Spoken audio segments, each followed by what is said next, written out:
लेकिन मेरा यकीन करो, मैं ये सब काफी सोच कर तुम्हें बोल रहा हूं। मैं तुम्हें पत्नी के रूप में स्वीकार करना चाहता हूं, देवी के रूप में नहीं। मैं जानती हूँ वंश, और मैं भी आपकी पत्नी बनकर जीना चाहती हूँ। लेकिन वंश, आपको पाने के लिए मुझे अपनी भक्ति, अपनी आस्था, इन सब से दूर जाना क्या जरूरी है? जरूरी है, बहुत जरूरी है। क्योंकि अगर ये तुम नहीं करोगी तो लोग तुम्हें साधारण इंसान कभी नहीं समझेंगे।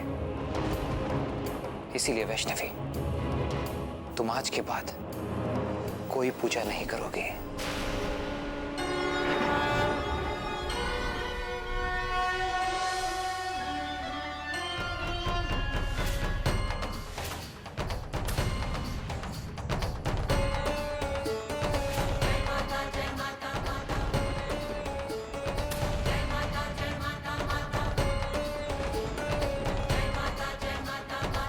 मुझे माफ कर दीजिएगा माता रानी, आज मैं मजबूर हूं। एक बेटी को पत्नी धर्म निभाने के लिए आपसे दूर कर रहा हूं। मुझे माफ कीजिएगा।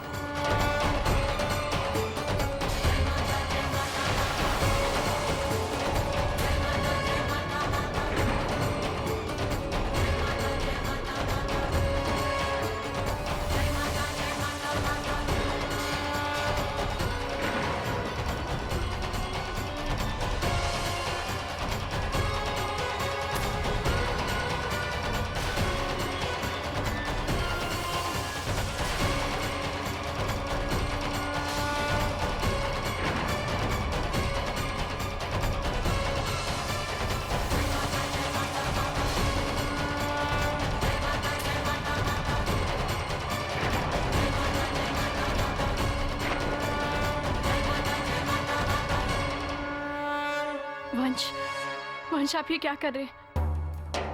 वंश, वंश, वंश ऐसा मत कीजिए। वंश, आप नहीं जानते, इनमें मेरी सांसें बसी हुई है। वंश, जब से मैंने अपनी आंखें खोली है तब से ये मेरे साथ है, इन्हें मत ले जाइए। वंश, वंश। देखो वैष्णवी, मैं तुम्हें तुम्हारी माँ से दूर नहीं कर रहा हूं। फर्क बस इतना है कि तुम्हारी माँ तस्वीर की बजाय तुम्हारे मन में रहेगी।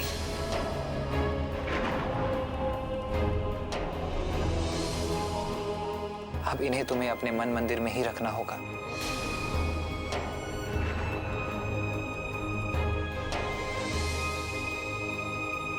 क्योंकि अगर मैंने माता रानी की तस्वीर इस कमरे में रहने दी तो तुम मुझसे दूर हो जाओगी, और मैं ये बर्दाश्त नहीं कर सकता। और वंश, अपनी माँ से जुदाई मैं बर्दाश्त नहीं कर सकती। वंश, इन्हें यहीं रहने दीजिए। वंश, मैं नहीं जी पाऊंगी इनके बिना, मैं नहीं जी पाऊंगी इनके बिना। और इनकी मौजूदगी में, और इनकी तुम मेरे साथ जी नहीं पाओगी वैष्णवी, जी नहीं पाओगी वैष्णवी।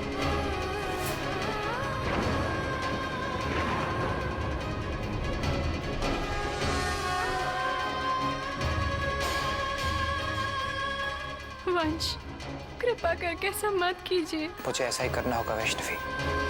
मुझे मेरी पत्नी को पाने के लिए अपराध करना होगा। हो सके तो मुझे माफ कर देना,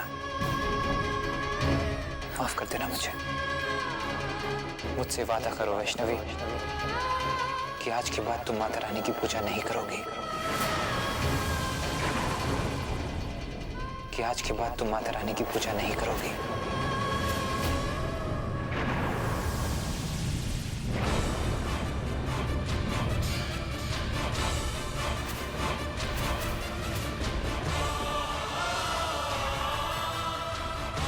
वादा करो वैष्णवी, वादा करो वैष्णवी, वादा करो वैष्णवी।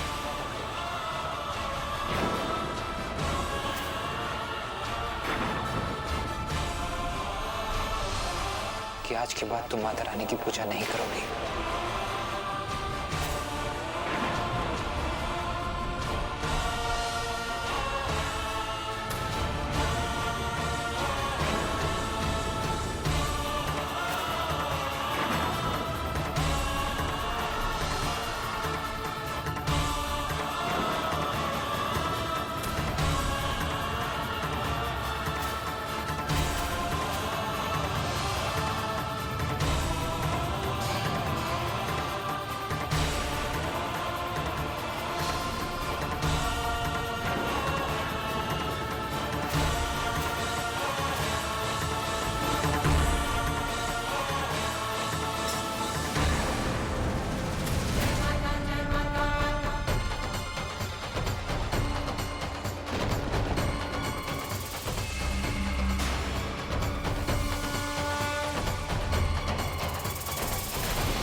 एक शिल्पकार वो थे जिन्होंने देश को तराशा था, और एक आप हैं जो देश का गौरव।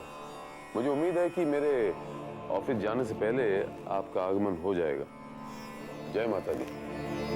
भैया जी, मुझे आपसे कुछ जरूरी बात करनी थी। कहो शब्द, क्या बात करनी है तुम्हें? भैया जी, वैष्णवी के साथ ये सब जो हो रहा है वो सही नहीं है।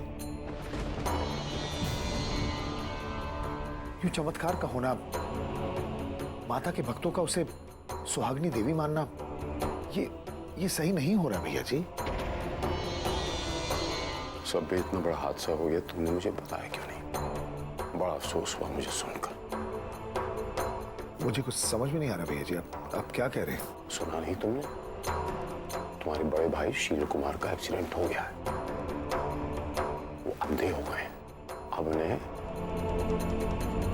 तुम्हारी आंखों से देखना पड़ेगा, और तुम्हें उन्हें बताना पड़ेगा कि उन्हें घर में अपनी बहू के साथ कैसा बर्ताव करना है। आप भाई साहब के साथ इस तरह से बातें क्यों कर रहे हैं? वो तो दो इंसान जब बात कर रहे हों तो तीसरे की दखल अंदाजी मुझसे बर्दाश्त नहीं है। कितनी भाषाओं में समझाऊं? भैया जी मुझे माफ कर दीजिए, मुझसे गलती हो गई। जब मैं मर जाऊं तो ये घर अपने हिसाब से चलाना। मुझे कोई एतराज ना होगा, लेकिन जब तक मैं जिंदा हूं मुझ पे विश्वास करना पड़ेगा। मेरा वो भाई जो मेरे लिए अपने खून का आखिरी कतरा तक देने के लिए तैयार हो जाता था, आज मेरे सामने नजरें उठा के बात कर रहा है। किसके बहकावे में आके?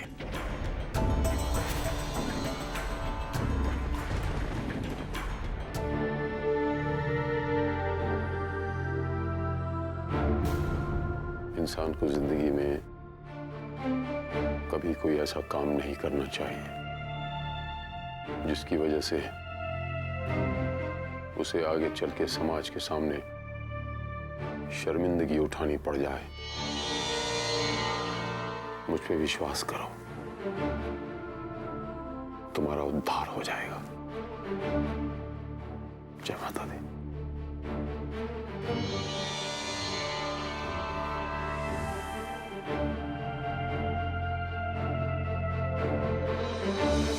और इसी प्यार के खातिर तुम्हें यह साबित करना होगा कि तुम्हारी जिंदगी में सबसे ज्यादा अहमियत मैं रखता हूँ। खुद को मेरी पत्नी साबित करने के लिए तुम्हें माता रानी और उनकी भक्ति से दूर रहना होगा। इसीलिए वैष्णवी, तुम आज के बाद कोई पूजा नहीं करोगे।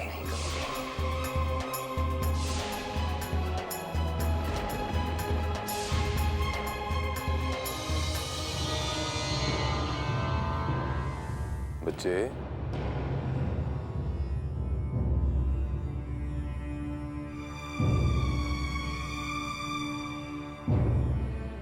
मेरे बच्चे, तुम्हारी तबीयत तो ठीक है ना? मैं ठीक हूँ पापा जी। शाबाश। आओ मेरे बच्चे, मैं आपको किसी से मिलवाना चाहता हूँ। पापा जी, किससे? अरे मेरे बच्चे, खुद चल के देख लो। जी चलिए। आजा बच्चे।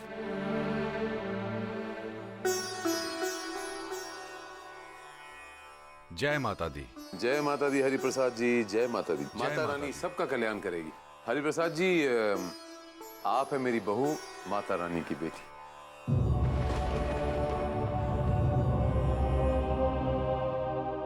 अकल्पनीय, अकल्पनीय शील जी, अकल्पनीय। साक्षात देवी का रूप, बिल्कुल देवी की जीवित प्रतिमा, ब्रह्मदेव जी की उत्तम कृति। हरिप्रसाद जी, सही मानों में आप असली जौहरी। आपकी पारखी नजर भी बिल्कुल हमारी तरह है। तो कार्य में देरी कैसी? हमें कार्य शीघ्र ही शुरू कर देना चाहिए। जैसा कि आपने कहा था गुरुजी, मैंने असली सागनेरी संगमरमर का इंतजाम कर दिया है। हरिप्रसाद जी, अगर मूर्ति तो संगमरमर की हो गई, लेकिन मुकुट सोने का होना चाहिए।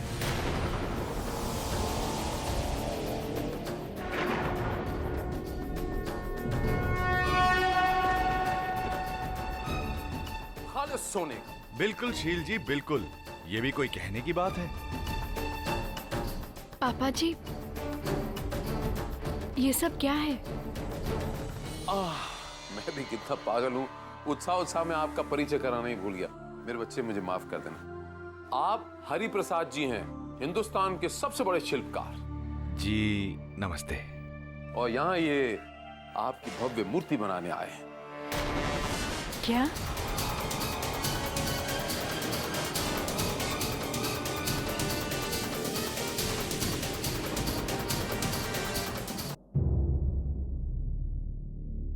अरे मेरे बच्चे, इसमें इतना चौंकने की कौन सी बात है? ये तो आपके भक्तों की मांग है और माता रानी का आदेश है। अब माता भक्तों की मांग मैं कैसे झुठला सकता हूं? मुझे तो माननी ही पड़ेगी उनकी बात। बस वो चाहते हैं कि सुहागिनी देवी का एक भव्य मंदिर हो और उस मंदिर में एक तेजस्वी मूर्ति हो। हमने हरि प्रसाद जी को बुलवा लिया और आपको जानकर बहुत खुशी होगी मेरे बच्चे कि आपके भक्तों में इतना उत्साह है कि बढ़ चढ़ के चढ़ावा आ रहा है।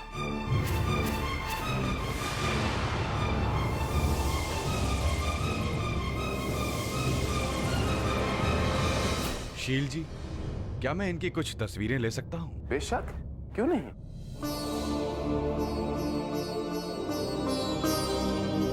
एक मिनट, अब जरा उस तरफ देखिए, उस तरफ। हाँ, निकाल बेटा। मैं तुम्हें पहले ही बता चुका हूं कि मेरी नजरों में तुम कोई देवी वेवी नहीं हो।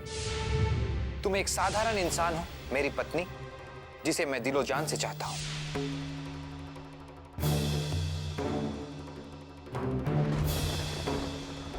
और इसी प्यार की खातिर तुम्हें यह साबित करना होगा कि तुम्हारी जिंदगी में सबसे ज्यादा अहमियत मैं रखता हूं।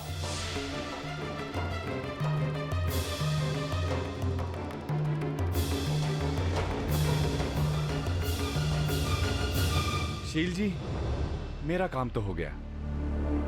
तशरीफ रखिए। मेरे बच्चे, आप अपने कमरे में चले जाइए।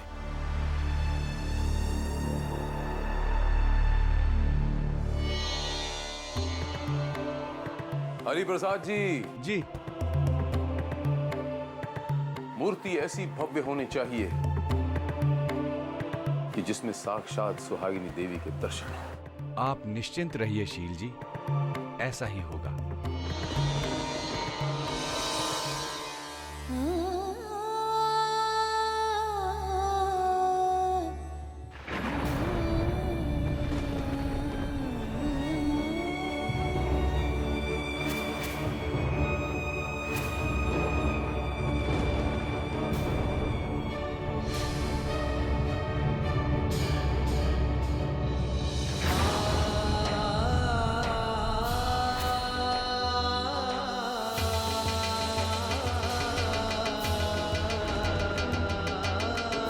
मुझसे वादा करो वैष्णवी, मुझसे वादा करो वैष्णवी कि आज के बाद तुम माता रानी की पूजा नहीं कराने की पूजा नहीं, ना ही उनकी चौकी सजा, ही उनकी चौकी सजा। खुद को मेरी पत्नी साबित करने के लिए तुम्हें माता रानी और उनकी माता से दूर रहना होगा, उनके से दूर रहना होगा। वादा करो वैष्णवी।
आप भी मेरी पहुंच से बहुत दूर चली गई।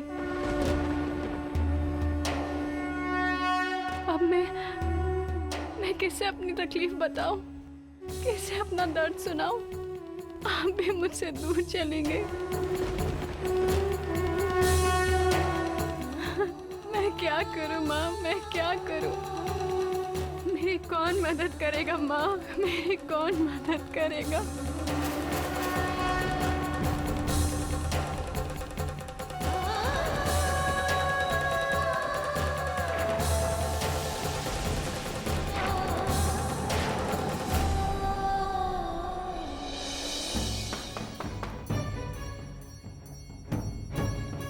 कौन है?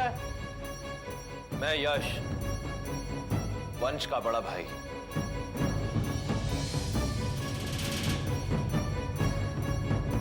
नमस्ते, नमस्ते बेटा। जी, मुझे आपसे वैष्णवी के बारे में कुछ जरूरी बात करनी है।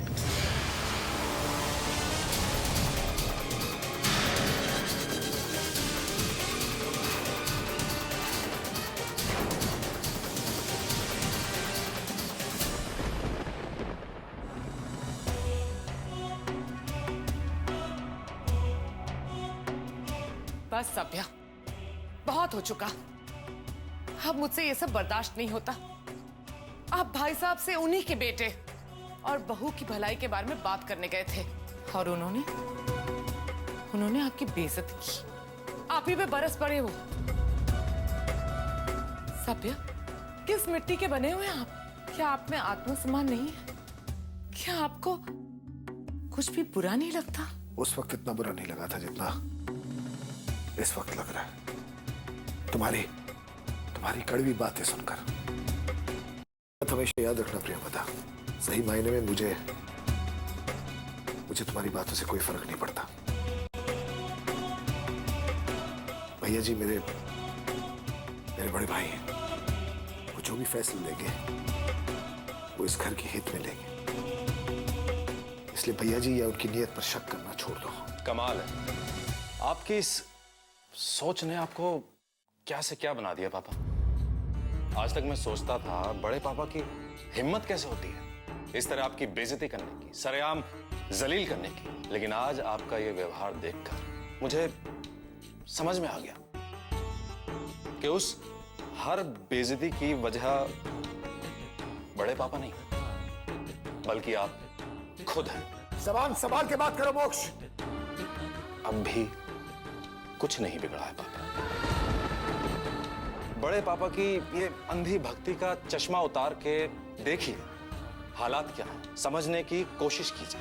जब भैया जी सबके सामने आपको नौकरों की तरह जलील करते हैं, बेइज्जत करते हैं, तो आपके आत्मसम्मान को ठेस नहीं पहुंचती, तिलमिला नहीं उठते आप? पापा, मेरी खातिर कोई ठोस कदम उठाइए, क्योंकि मुझसे आपका ये अपमान बर्दाश्त नहीं होगा। मत करो बर्दाश्त, मत करो। मैं तुम्हें बर्दाश्त करने के लिए नहीं कह रहा। ये गुस्सा, टीस, ये तिलमिलाहट, ये आक्रोश, ये मैं देखना चाहता हूं आप में, लेकिन पापा मेरे लिए नहीं, अरे अपने खुद के अपमान के लिए। लेकिन अफसोस की बात है ना मां, अफसोस की बात है, ये गुस्सा उनके लिए है जो इनके अपने हैं, इनके साथ हैं, इनसे प्यार करते हैं, इनको चाहते हैं, ना कि उनके लिए भैया जी जो कि सिर्फ शतरंज के एक मोहरे की तरह आपका इस्तेमाल कर रहे हैं।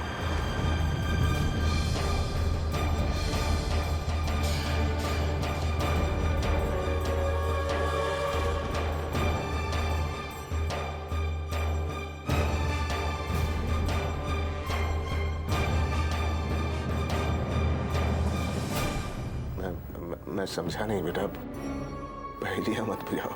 क्या बात क्या है? पंडित जी, लगता है आप टीवी नहीं देखते, वरना आप मुझसे ये सवाल नहीं पूछते। ताज्जुब की बात है कि सारी दुनिया को मालूम है कि आपकी बेटी के साथ क्या हो रहा है, सिर्फ आप ही नहीं जानते। आइए टीवी पर देखिए, क्योंकि आपकी बेटी खबरों पर छाई हुई है। आइए।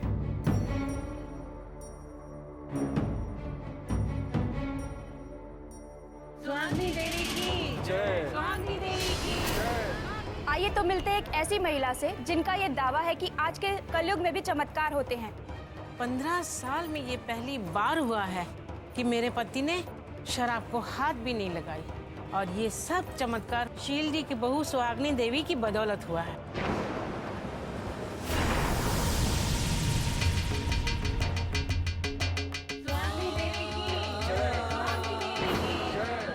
देखिए, मेरे पति के पास पिछले 5 साल से कोई काम नहीं था, लेकिन कल जब मैं सुहागनी देवी के दरबार में गई तो काम खुद चलकर मेरे पति के पास आया।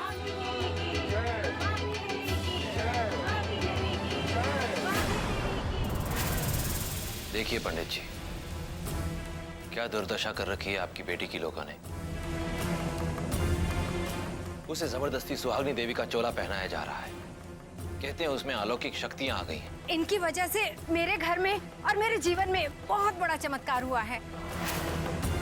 और लोगों के इस अंधविश्वास की आग में घी डालने का काम कर रहे हैं मेरे पिता मिस्टर शील कुमार। इतिहास गवाह है कि जब जब किसी अलौकिक शक्ति ने इस धरती पर मनुष्य बनकर जन्म लिया, ये कैसे हो सकता है? मेरी बच्ची तो एक साधारण कन्या है, माता की परम भक्त के पास दिव्य शक्ति कैसे आ सकती है? रानी की साक्षात बेटी जो है। यही बात तो मैं उस शील कुमार को समझाना चाहता था। कहा था उसे ये सब कुछ रोक दे, लेकिन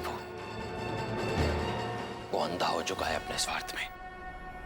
लोगों को रोकने की बजाय उनके इस अंधविश्वास को और बढ़ावा दे रहा है। एक भ्रम जाल सा फैला दिया है उसने सबके सामने। और तो और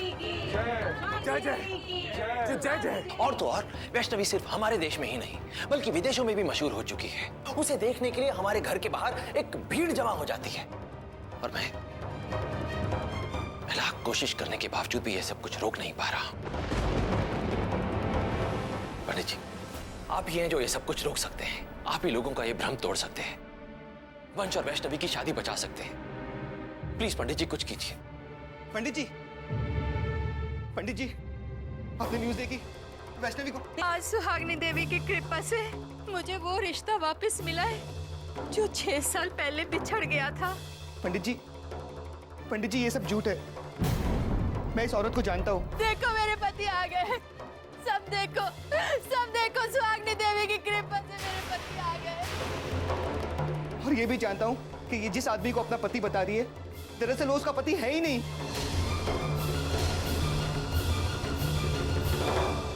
सर, इतने सालों तक आप कहाँ थे? अब मैं आप लोगों को क्या बताऊं, आप लोग विश्वास नहीं करेंगे।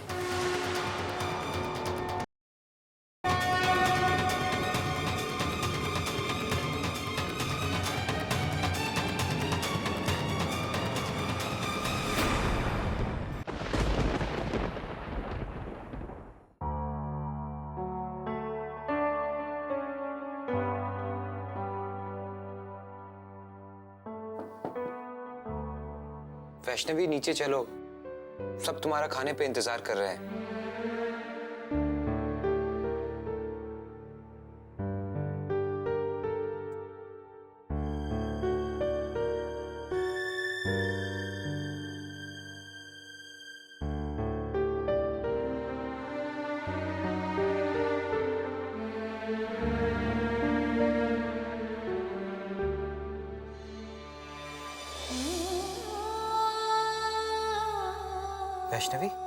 वैष्णवी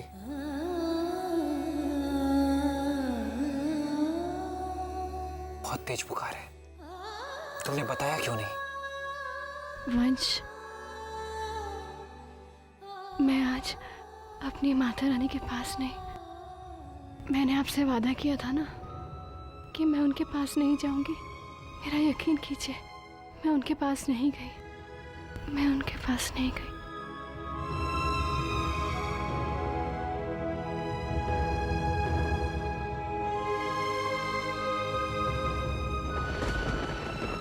मेरा यकीन कीजिए वंश। तुम आराम करो, मैं अभी डॉक्टर को बुलाता हूँ। मैंने आपका कहा माना। मैं अपनी माता रानी के पास नहीं गई। मेरा विश्वास कीजिए, मैं उनके पास नहीं गई।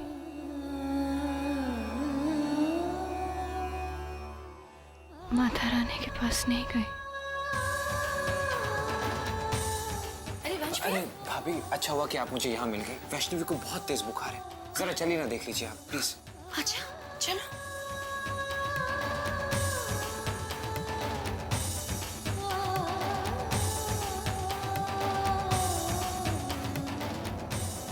इसे तो बहुत तेज बुखार है। वंश, मैं सच कह रही हूँ, आज मैं पूरे दिन एक बार भी अपनी माता रानी के पास नहीं गई। मेरा विश्वास कीजिए।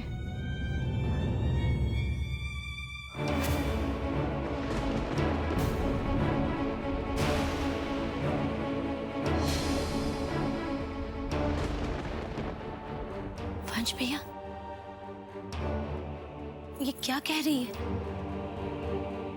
मैंने उसे माता रानी की पूजा करने से मना किया था और कहा था कि उनकी भक्ति से दूर रहे, क्योंकि भाभी इसी की वजह से उसे लोग देवी समझने की भूल कर रहे हैं।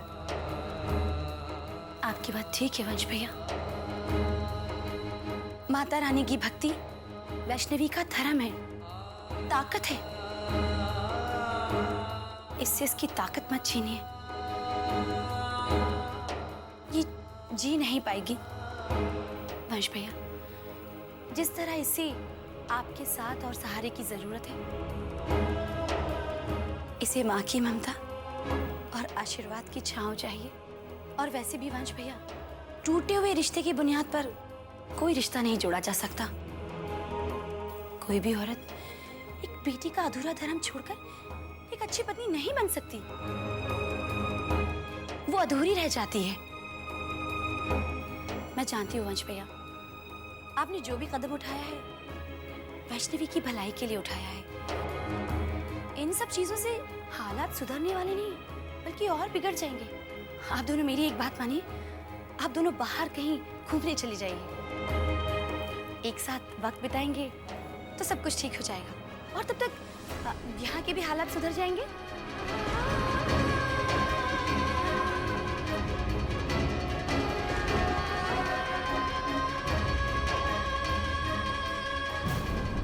सुहागिनी देवी की, सुहागिनी देवी की।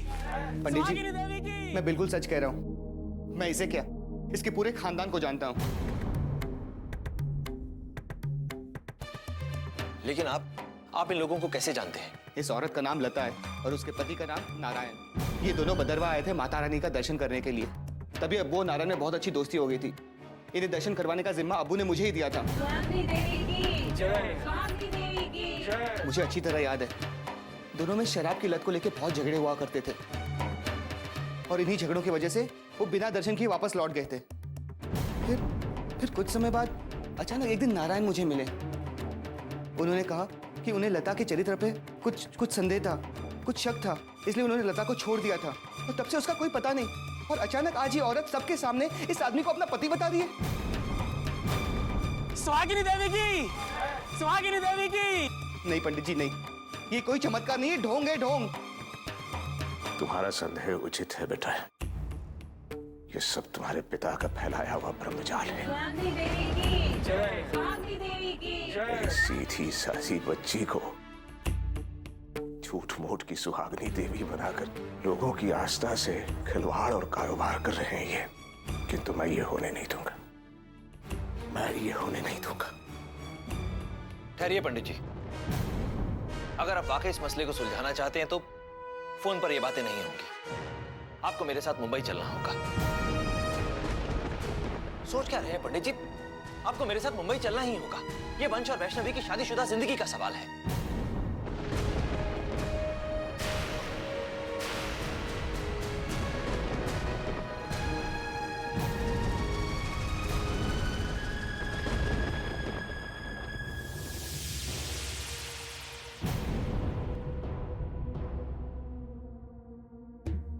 मैं तैयार हूं बेटा।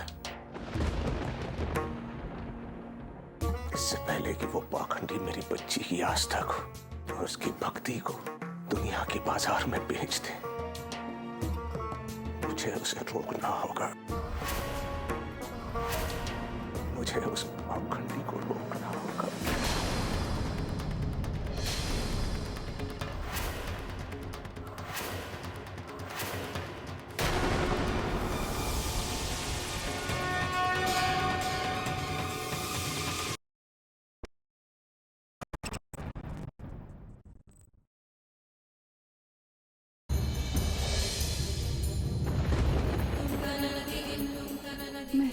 लेती हूँ।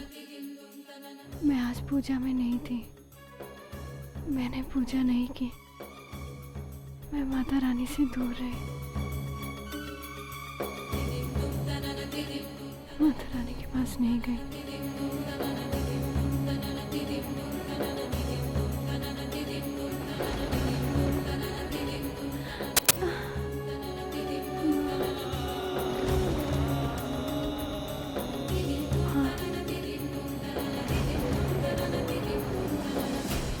देखिए, घबराने की कोई बात नहीं है, ये सिर्फ सदमे में है और इनकी दिमागी हालत भी ठीक है। इसका तो बुखार बढ़ता ही जा रहा है। डोंट वरी, अब नहीं बढ़ेगा। मैंने इन्हें इंजेक्शन दे दिया है। मैं चलती हूँ। और हाँ, कभी जरूरत पड़े तो आप मुझे फोन कर लीजिएगा। जी, थैंक्स। ओके।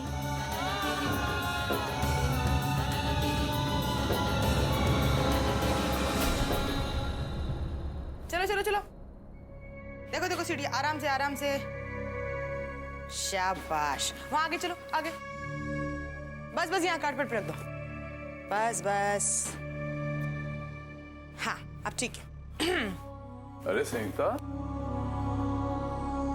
ये क्या है? पापा जी, ये सब वैष्णवी की नहीं, मेरा मतलब सुहागिनी देवी की चौकी की तैयारियां हैं।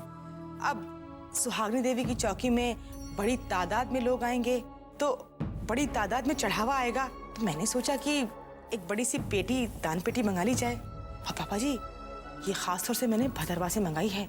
इसमें साक्षात माता रानी का आशीर्वाद है।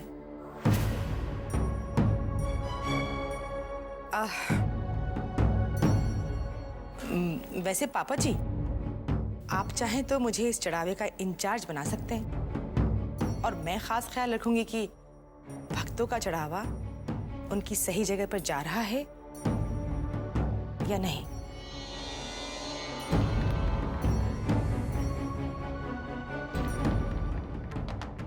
वैसे विचार अच्छा है आपका संयुक्ता, मुझे पसंद आया। उसका सबसे बड़ा कारण यह है संयुक्ता कि पैसों के मामलों में बाहर वालों से ज्यादा घर वाले अगर इसकी देख रेख में रहें तो अच्छा रहता है। चलिए ठीक है, जैसा तुम कह रही हो, आज से आप ही इस धन पेटी की इंचार्ज हो गई।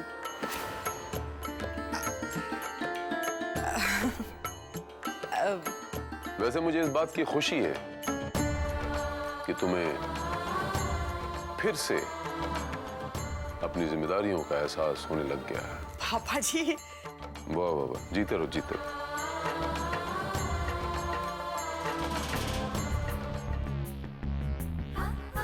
ये सब क्या है संयुक्ता?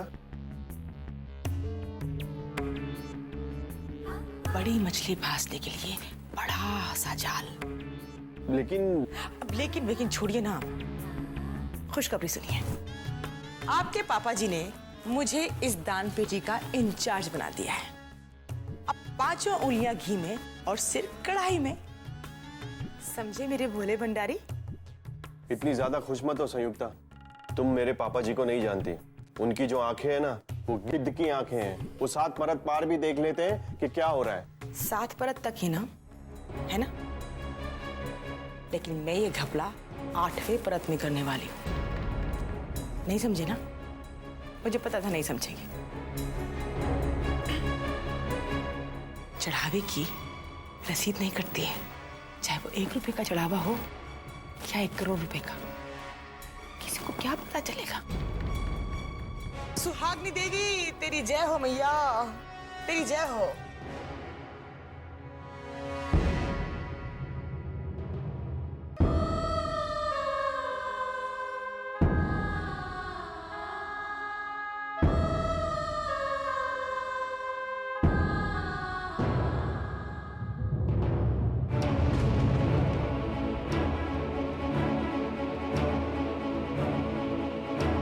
वंश भैया, डॉक्टर को बुलाया?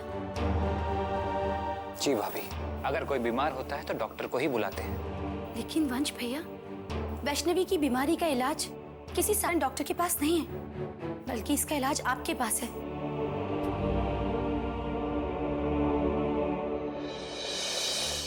वंश भैया, इसे इसकी माता रानी आस्था इसकी लौटा दीजिए। जाने दीजिए अपनी माता रानी के पास। जिंदगी का आधार इसकी भक्ति है। अपनी जिंदगी की हर लड़ाई अपनी भक्ति और अपनी आस्था से जीती है। इसकी भक्ति, इसकी हिम्मत और इसका हौसला है। अब अतीत की बात कर रही है, जब भी अकेली थी। अब वैष्णवी मेरे साथ है, उसकी हर लड़ाई मेरी लड़ाई है, इसीलिए इस लड़ाई को जीतना भी मेरी जिम्मेदारी है, वैष्णवी की नहीं। मुझे तो सिर्फ इतना ही चाहिए कि वैष्णवी एक अच्छी पत्नी की तरह मेरी हर लड़ाई में मेरा साथ दे, बस। वंश भैया, ये अपनी भक्ति और आस्था के बिना आप कैसे दे सकती हैं? बस कीजिए भाभी, बस कीजिए। इसी भक्ति आस्था के चलते आज वैष्णवी मुझसे दूर जा रही है। आज के बाद धर्म, आस्था, भक्ति जैसी कोई भी चीज वैष्णवी की जिंदगी में नहीं रहेगी। वैष्णवी को माता रानी की बेटी बनकर नहीं, बल्कि सिर्फ मेरी पत्नी बनकर जीना होगा। इसीलिए भाभी, वैष्णवी का इलाज डॉक्टर के मुताबिक ही होगा, किसी भक्ति की शक्ति से नहीं।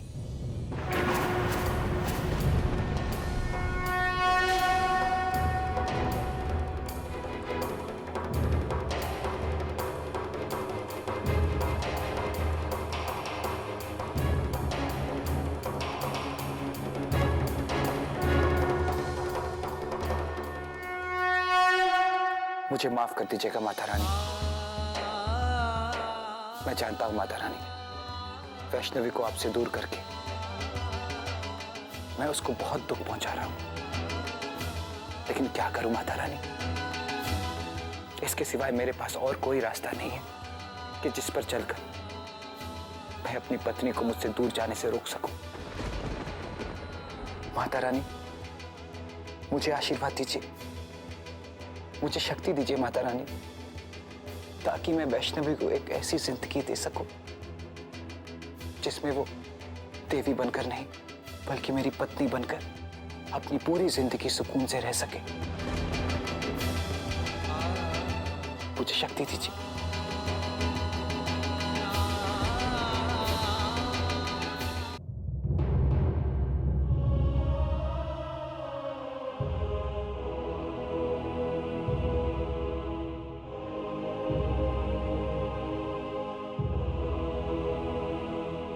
वैष्णवी,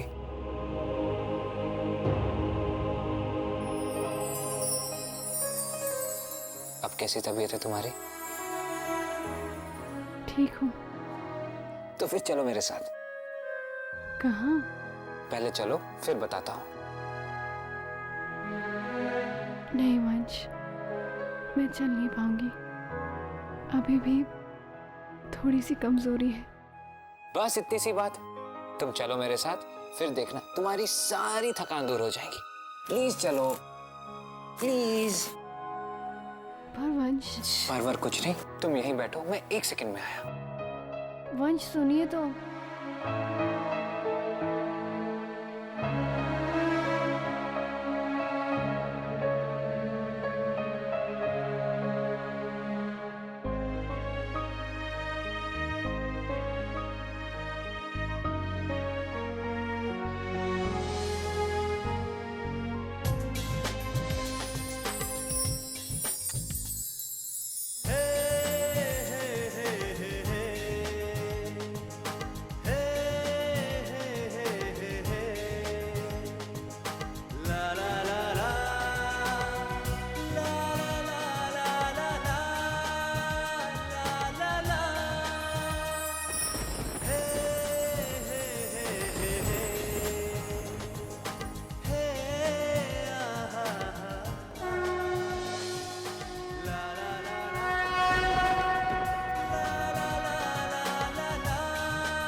वैष्णवी, तुम कितनी खूबसूरत लग रही हो, बस एक छोटी सी बात की कमी है।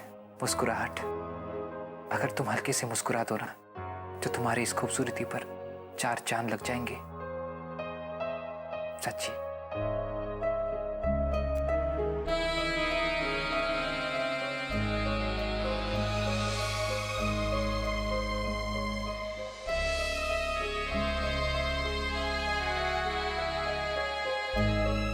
तो अब चलें?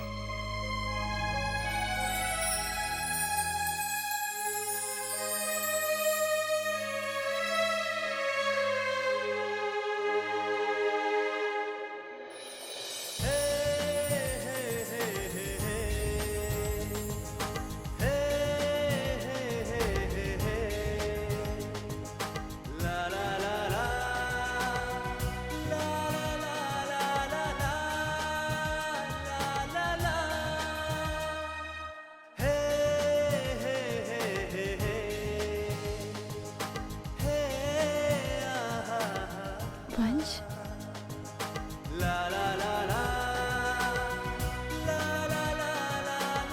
आज कुछ मत बोलो वैष्णवी, आज कुछ मत बोलो। बस मेरा हाथ थामो और मेरा साथ दो।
अरे मेरा वैष्णवी बच्चा, आप यहाँ पर क्या कर रहे हैं? नीचे से आपके भक्तगण आपका इंतजार कर रहे हैं। जल्दी आओ, जल्दी आओ, मैं नीचे जा रहा हूँ। ओके, जल्दी आ जाना।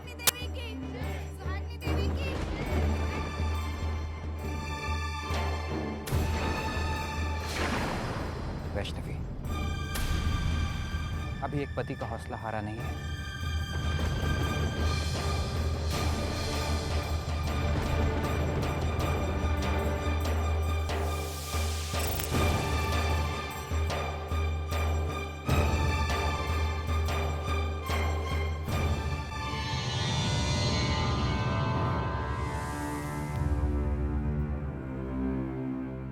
डैड,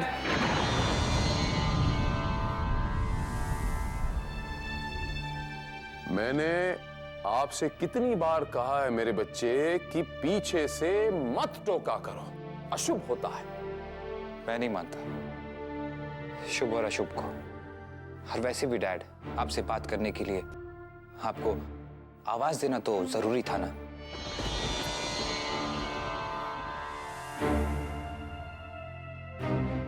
कहो मेरे बच्चे, क्या कहना चाहते हो? बहुत छोटी सी बात है डैड। मुझे ये बिल्कुल पसंद नहीं कि आप अपने फायदे के लिए मेरी पत्नी को मुझसे दूर ले जाएं। किस फायदे की बात कर रहे हो मेरे बच्चे? इस फायदे की? मेरे पास इतनी दौलत है कि मैं अगर आज काम करना बंद कर दूं, 7 पीढ़ियां बैठ के खा सकती हैं। किस फायदे की बात कर रहे हो? वो आवाम की आस्था की मूर्ति सुहागिनी देवी को अपने साथ लेके जा रहा हूं। तुम्हें तो खुश होना चाहिए यार, आपको तो इस बात पे गर्व होना चाहिए वंश। मैं आपके शब्दों के जाल में नहीं आने वाला। वैष्णवी कहीं नहीं जाएगी।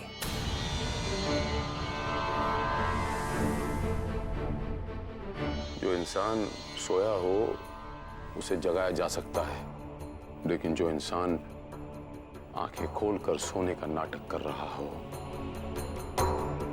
उसे जगाना मेरे बस की बात नहीं है। बस इस मौके पे मैं सिर्फ इतना कहूंगा कि ये जो बाहर पब्लिक खड़ी है ना, वैष्णवी की आस्था, उसके सामने हमारे तुम्हारा कोई वजूद नहीं है। भीड़ अभी तो हम संभाल लेंगे, लेकिन जब उसका सैलाब उस दरवाजे के अंदर आएगा हम उसे संभाल नहीं पाएंगे। डैड, बाहर भीड़ है ना, ये आप ही के बिछाए हुए माया जाल के हैं, तो आप ही इसे संभालिए ना।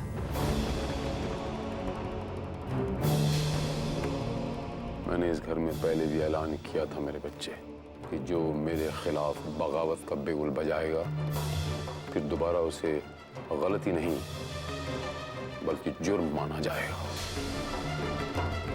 ठीक है डैड, आपसे जो बन पड़ता है आप कर सकते हैं, लेकिन एक बात तो तय है डैड कि आज मेरी पत्नी वैष्णवी इस घर के दहलीज के बाहर कदम नहीं रखेगी, तो मतलब नहीं रखेगी।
वैष्णवी, वैष्णवी रुको, कहां जा रही हो तुम? वैष्णवी रुको, तुम्हें बाहर जाकर उन लोगों के अंधविश्वास को बढ़ाने की कोई जरूरत नहीं है। तुम यहीं रुको, मैं बाहर जाकर सब कुछ संभाल लेता हूं। नहीं वंश, कृपया करके मुझे मत रोकिए, क्योंकि मैं आपकी और पापा जी के झगड़े का कारण नहीं बनना चाहती।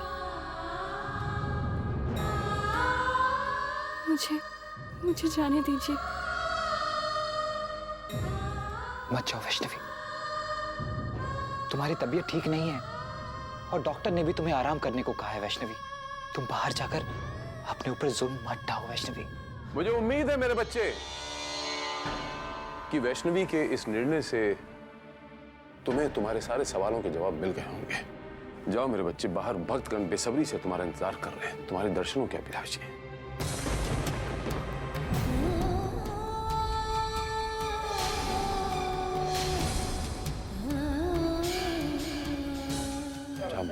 जाओ मेरे बच्चा।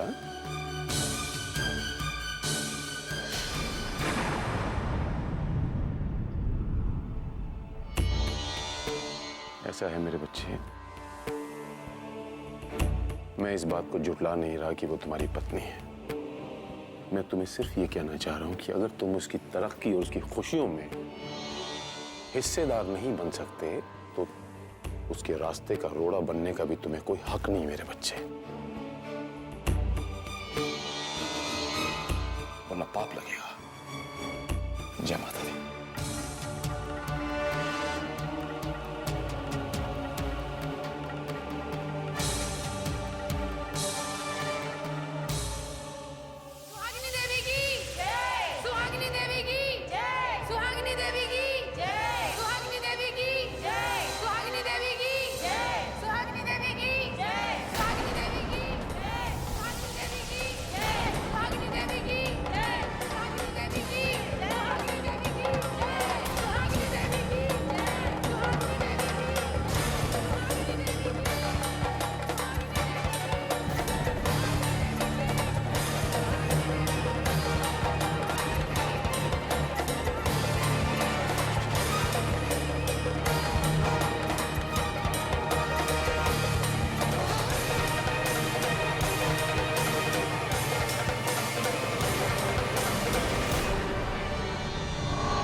कुछ नहीं, सब ठीक है ना? तुम जानती हो तुम्हारे इस निर्णय से आज तुमने मुझे कितनी खुशी दी है। मेरे बच्चे, तुम आज एक नए जीवन में प्रवेश करने जा रही हो। वो तुम्हारा नया जीवन तुम्हारी प्रतीक्षा कर रहा है।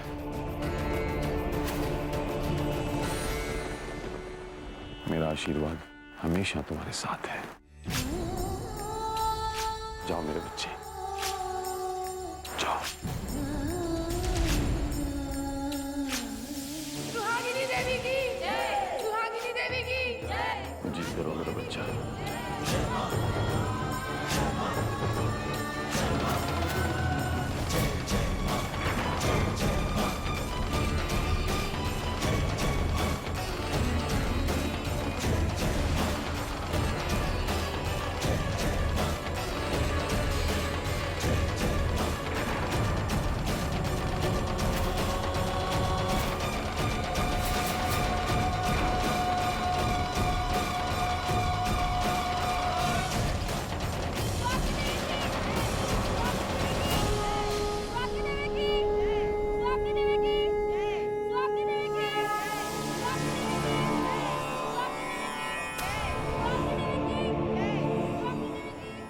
अबे खन्ने, इतने सारे लोगों को बुलाने के लिए थोड़ा ही ना कहा था मैंने।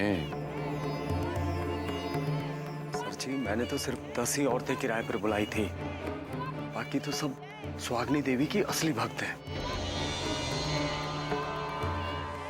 सर जी, वही तो हो रहा है जो आप चाहते हैं। सर जी, वैष्णवी जी तो सचमुच की सुहागिनी देवी बन गई है।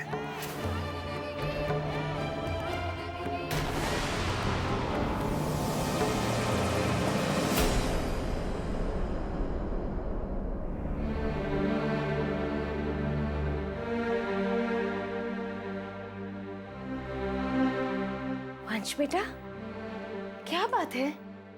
इतने गुस्से में क्यों हो?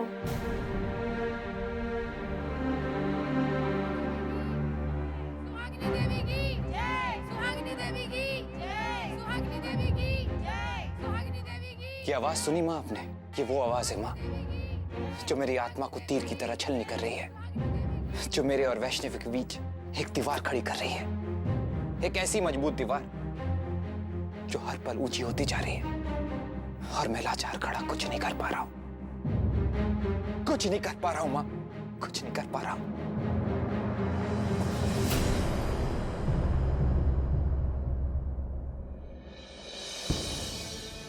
मां, मैं अपने आप को कभी इतना बेसहारा और मजबूर महसूस नहीं किया।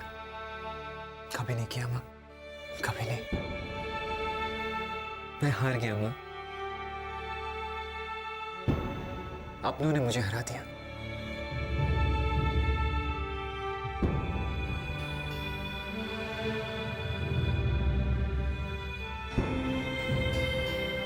हौसला रखो बेटा, कोई ना कोई रास्ता तो जरूर होगा जो तुम दोनों को पास ले आए।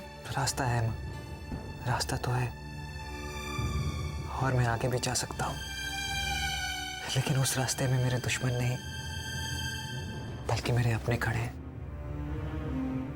मेरे पिता, मेरे डैड, जिसे ना ही मैं कुचल कर आगे जा सकता हूं, ना ही लांग कर। मैं लड़ सकता हूं मां, मैं बाहर वालों से लड़ सकता हूं, लेकिन अपनों से नहीं लड़ सकता मां।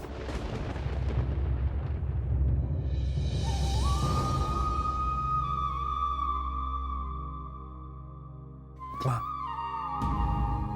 मैंने इसे रोकने के लिए अपनी पूरी ताकत लगा दी थी, यहां तक कि वैष्णवी को पूजा पाठ करने से भी रोक लगा दी थी। लेकिन क्या मां, वहां भी डैड आ गए, मेरी सारी मेहनत पर पानी फेर दिया। आप ही बताइए मां, बताइए ना कि मैं किससे मदद मांगू, मैं कहां जाऊं?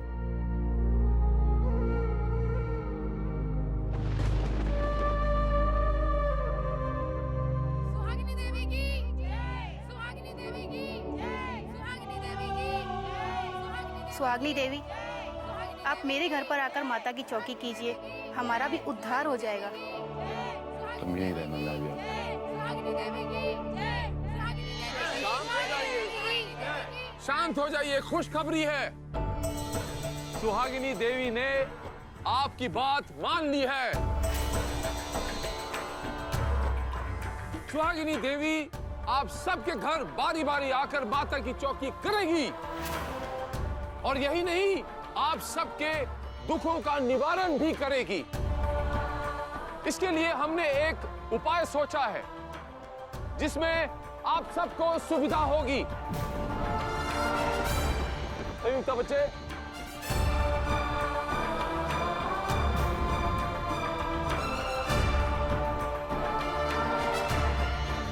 हमने ये उपाय सोचा है कि आप सब लोगों को छोटी छोटी पर्चियां बांटी जाएंगी।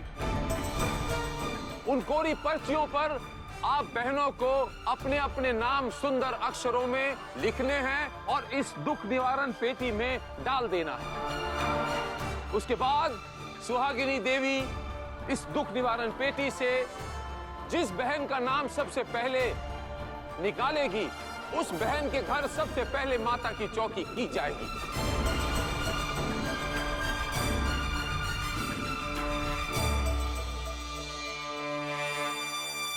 ये वक्त हताश होकर बैठने का नहीं है, बल्कि साथ मिलकर समस्या से जूझने का है।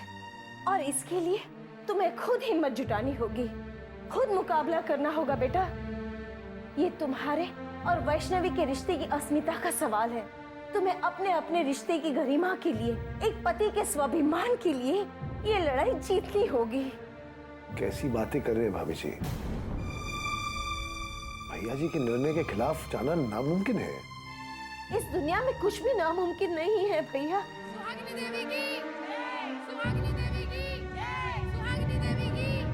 आप ये आवाज सुन रहे? ध्यान से सुनिए। ये आवाज सुहागिनी देवी की जय जयकार की नहीं, बल्कि मेरे बेटे और मेरे बहू की जिंदगी के बिखरने की आवाज है।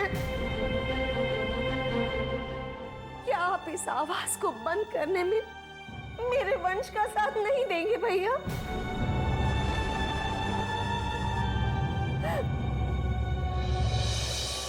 बोलिए ना सभी भैया, बोलिए प्लीज भैया। ये एक बेबस माँ की विनती है, ना मत कहिएगा भैया, ना मत कहिए प्लीज।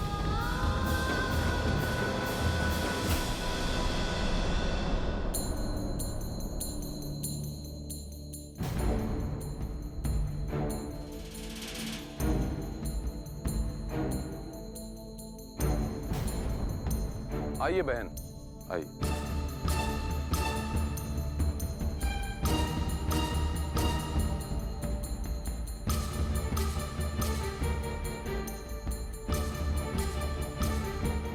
बोलो सुहागिनी देवी की, सुहागिनी देवी की, सुहागिनी देवी की, सुहागिनी देवी की जय हो। अब ये दुख निवारण पेटी को स्वयं माता के चरणों से छुआकर वापस लाऊंगा। उसके बाद सुहागिनी देवी जिस भी बहन की पर्ची सबसे पहले निकालेगी, उसके घर में सबसे पहले माता का जगराता किया जाएगा, माता की चौकी की जाएगी। बोलो सुहागिनी देवी की, सुहागिनी देवी की, सुहागिनी देवी की, सुहागिनी देवी की।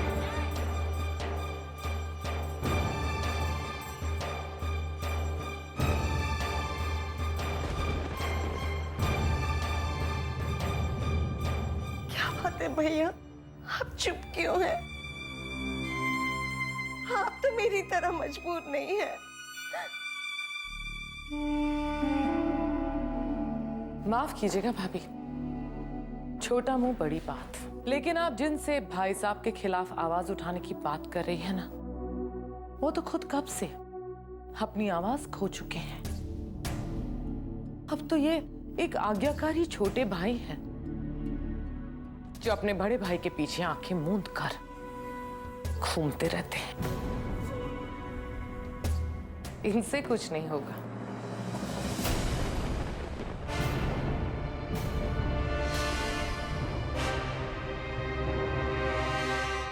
तुम जो सोच रही हो प्रियंवदा वो गलत है, और आप जो कह रही है भाभी जी वो सही है। मुझे भी लगता है कि इस बार शायद भैया जी गलत हैं।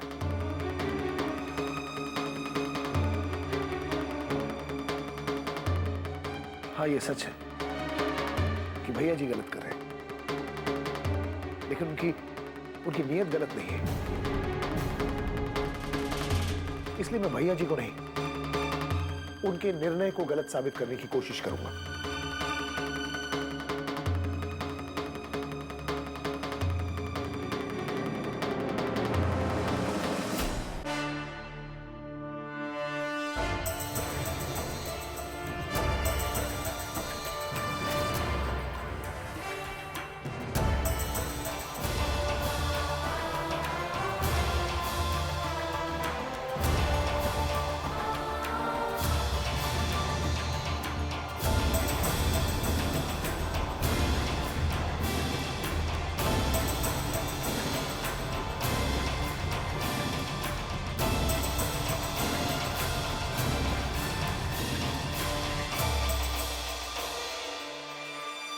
सर मामला हाथ से जा रहा है सर। सर अगर गलती से किसी ऐसी औरत के नाम की पर्ची निकली जिसे हमने बुलाया ही नहीं तो क्या होगा? माता की चौकी के बाद वहाँ कोई चमत्कार नहीं होगा और सुहागिनी देवी की बनी बनाई इमेज खराब हो जाएगी। सर मैं तो कहता हूँ आप सिर्फ उन्हीं औरतों के नाम की पर्ची निकालिए जिनके घर हम चमत्कार का जाल फैला सकते हैं। खन्ने, मैंने तुझे कितनी बार कहा है कि तुझे तनख्वाह सोचने की नहीं मिलती, सोचने का काम मेरा। मैं प्लान बनाऊंगा, आप एग्जीक्यूट करेंगे। तो बात दरअसल ये है खन्ना साहब कि एक चमत्कार वैष्णवी ने किया, अब एक चमत्कार माता रानी का ये बेटा करेगा, क्योंकि इसमें माता रानी की स्वयं प्रतिष्ठा छुपी हुई है।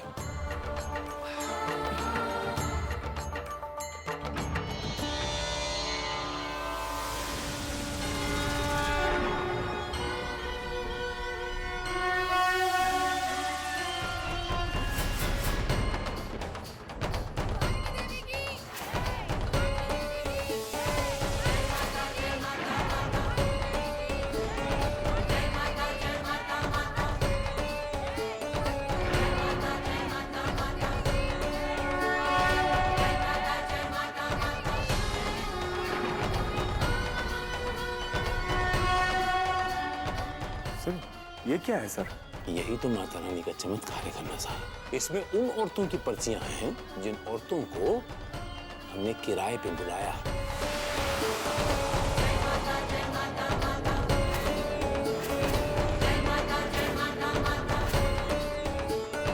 मान गए सर जी, दुनिया चाहे कितनी भी तेज चले लेकिन आप उनसे एक कदम आगे ही चलते हैं सर।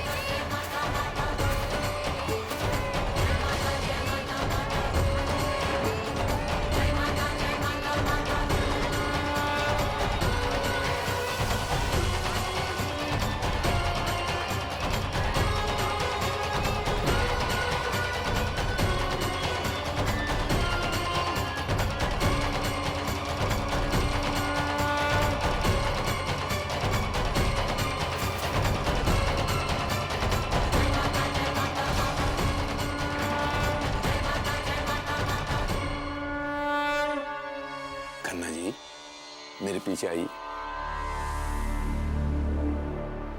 अब मेरे पीछे पीछे आइए। बोलो जय माता दी। जय माता दी। जय माता दी। जय माता दी। जय माता दी।